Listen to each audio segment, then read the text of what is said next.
Hey guys, I want to talk to you a little bit about what value hallucination is. So, what is value hallucination? All of us are guilty of this, right? We have a product or service that's either brand new, underperforming, or that we want to sell more of. The sales force might be telling us, hey, listen, I've got some headwind in the market, or we're not positioned correctly against our competition, we're losing deals, or something else. So, what do?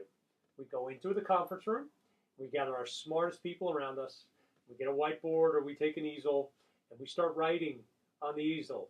What are the things that the customers want? What are the things that they value? What does the customer care about?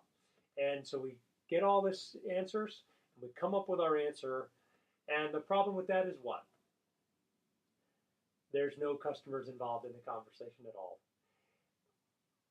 I like to say that anything that doesn't come from a customer's mouth is nothing more than an educated guess. And I'd like to tell you another fact. So I've been doing this work for about a dozen years, maybe more than that. And one of the key components, the core pieces around creating value propositions, value storytelling, clear killer value propositions, and messaging that works and helps grow companies is actually getting inside the customer's head and interviewing them. There's a whole section that I have on getting inside the customer's head and how to manage that because sometimes, well, most of the times it's done very poorly, and the information that you get from them isn't isn't isn't what you need. But I want to tell you that I want you to ask you to guess how many times my client has told me this is exactly the reason customers buy, and here are the things that they've said that they value. And I want you to tell me, guess how many times this is what my client said, and that when I went out and talked to the customer, they said exactly the same thing. My hands are probably giving you the answer, right?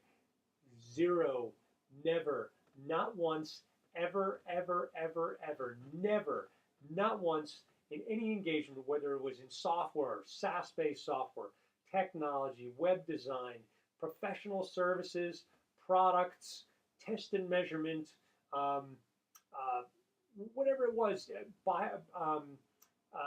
biotech, uh, contract research organizations, never, never has my client told me one thing and had their customers tell us exactly the same thing. Now, that might be shocking to you, but we also do that on purpose, right? To avoid value hallucination, one of the things that I've done for years, and I want to encourage you to do, is we document exactly what internally the assumptions are of why customers buy. We ask the CEO, we ask the VP of sales, we ask the product guys, we talk to the sales reps.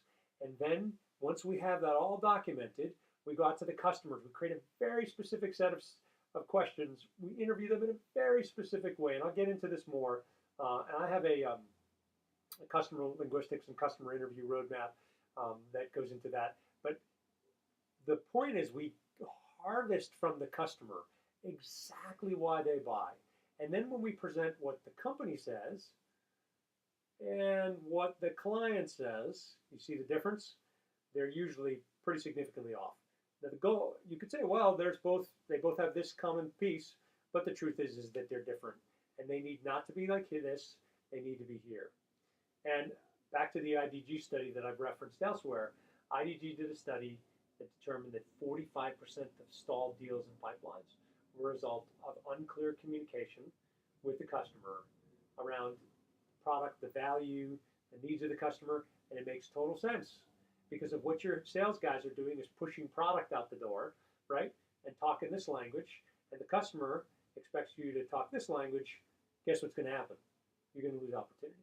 So, value hallucination. How can you avoid value hallucination? So this is one of the clear tools and tool sets that I'm building into some of the new tools that I'm launching. Stay tuned. It's going to be incredible. I will give you 3 tips though.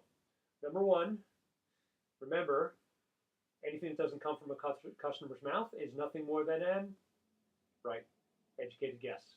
Number 2, create your assumptions, go out and validate it with customers. And then number 3, the delta between the two is the amount of friction. So what you want to make sure you do is capture exactly what your customer said, document it, record it, and use that as the litmus test for all the other things you were thinking and all your value proposition strategy and all your value and all your storytelling, your messaging, your tools, everything. Do that, and you'll be able to create some of the incredible stuff that I've helped companies create, including a tool that took a 3-month sales cycle, in some cases 18 months, and squashed it down to 1 week. And in a follow-up video, I'll tell you more about that. Take care, guys. I hope it's warm and dry and sunny wherever you're at. It's been a brutally cold winter in Boston. My snowblower broke. That's a separate story. Thank God it's spring. Thank God we're going into summer. Take care. God bless.